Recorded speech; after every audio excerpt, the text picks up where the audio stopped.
বিসমিল্লাহির রহমানির রহিম। আসসালামু আলাইকুম রহমতুল্লাহি ওবরাকাতুহ। এম কে ইসলামিক চ্যানেলে আপনাদেরকে স্বাগতম।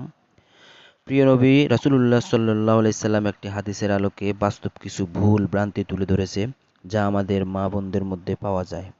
আর সেই ভুল ভ্রান্তির কারণে তারা জাহান্নামে যাওয়ার রাস্তা সহজ করে নেয়।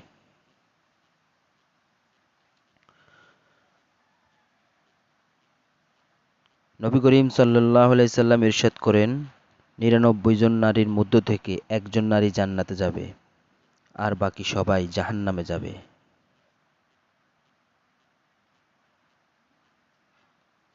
অপরদিকে বুখারী ও মুসলিম শরীফের আরেকটি হাদিসে উসামা ইবনে যায়েদ রাদিয়াল্লাহু তাআলা থেকে বর্ণিত যে, নবী করিম সাল্লাল্লাহু আলাইহি সাল্লাম বলেছেন, আমি জান্নাতের দরজায় দাঁড়ালাম, দেখলাম যারা তাতে প্রবেশ করেছে তারা অধিকাংশই ছিল দুনিয়াতে দরিদ্র ও অসহায়।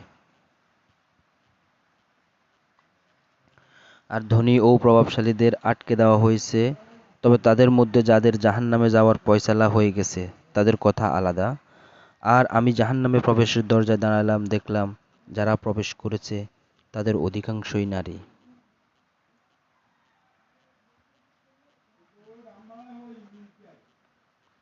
এ হাদিস মুবারক পাঠ করে মানুষ অনেক পেরেশান হয়ে যান, বিশেষ করে নারী সমাজ।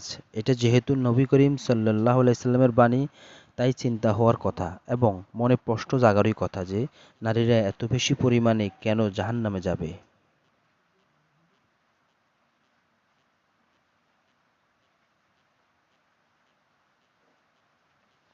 সে প্রশ্নটি রাসূলুল্লাহ সাল্লাল্লাহু আলাইহি সাল্লাম যখন জীবিত ছিলেন তখন একজন নারী করেছিলেন।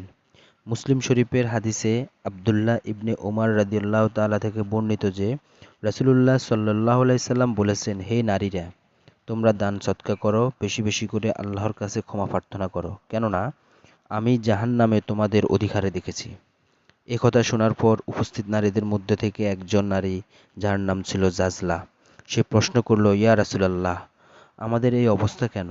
কেন জাহান্নামে আমাদের সংখ্যা বেশি? রাসূলুল্লাহ সাল্লাল্লাহু আলাইহি সাল্লাম বললেন, কারণ তোমরা স্বামীর প্রতি অকৃতজ্ঞ ও বেশি বেশি অভিশাপ দাও।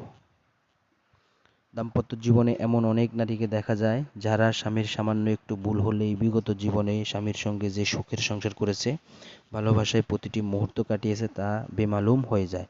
তার অবদানকে মুহূর্তে অস্বীকার করে স্বামীকে অকৃতজ্ঞের সঙ্গে বলে, তুমি আমার জন্য কি করেছো? আমার ঘরে আসার পর আমি কিছুই পেলাম না, তুমি আমার জীবনটা বরবাদ করে দিয়েছো, ইত্যাদি।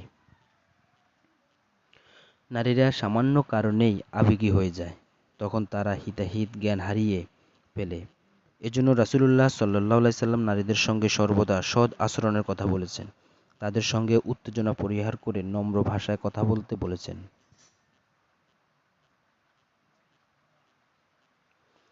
একইভাবে নারীদেরকেও বলেছেন স্বামীর প্রতি অনুগত হওয়ার জন্য।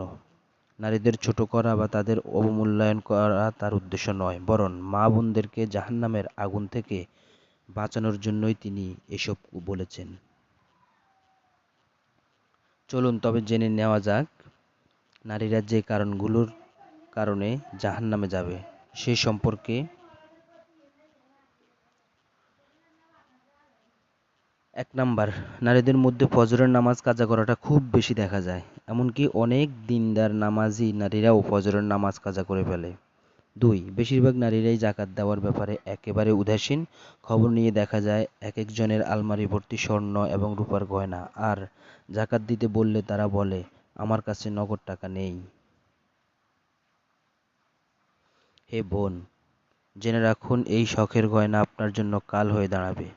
এটি আপনার জাহান্নামে যাওয়ার কারণ হতে পারে, তাই প্রয়োজনে গয়না বিক্রি করে হলেও যাকাত দিয়ে দেওয়া বুদ্ধিমানের কাজ। ৩. যেসব নারীর উপর যাকাত ফরজ হয় তাদের জন্য কোরবানি করাও ওয়াজিব হয়। কিন্তু আমরা একা আমরা ১০০-র মধ্যে একজনকেও খুঁজে পাই না যারা নিজের কাছে সম্পদ থাকা সত্ত্বেও নিজের টাকা পয়সা খরচ করে পশু কিনে কোরবানি করেন। অধিকাংশ নারীরা স্বামীর উপর নির্ভর করে থাকে, নিজের উপর কোরবানি ওয়াজিব তা জেনেও তারা এইসব ব্যাপারে খবর রাখে না। ৪ নাম্বার, অনেক নারীর আরেকটি মারাত্মক ভুল হলো যে গোসল ফরজ হওয়ার পরেও তারা নাপাক অবস্থায় চলাফেরা করে, নানান কারণে গোসল করতে দেরি করে, এমনটি একেবারেই করা উচিত নয়। পাক পবিত্রতা ঈমানের অঙ্গ। ৫. অনেক নারীরা নেইল পালিশ লাগিয়ে থাকেন অথচ নেইল পলিশ লাগানোর ফলে অজু হয় না। এই নেইল পলিশ তুলতেও সময় লাগে, তাই অনেকে এই নেইল পলিশের কারণে নামাজ ছেড়ে দেয়। আবার অনেকেই নেইল পলিশ না তুলেই অজু করে নামাজ আদায় করে। উভয় ক্ষতিকর, ফলে সে মূলত অজু ছাড়া নামাজ পড়ল, কারণ যতক্ষণ নেইল পলিশ না উঠাবে ততক্ষণ অজু হবে না, আর অজু না হলে নামাজ হবে না। ৬ নাম্বার, অধিকাংশ নারী পর্দা করার ব্যাপারে উদাসীন, যা ভাষায় প্রকাশ করা অসম্ভব। কোনো বিয়ের অনুষ্ঠানে গেলে তা ভালোভাবে হাড়ে হাড়ে টের পাওয়া যায়।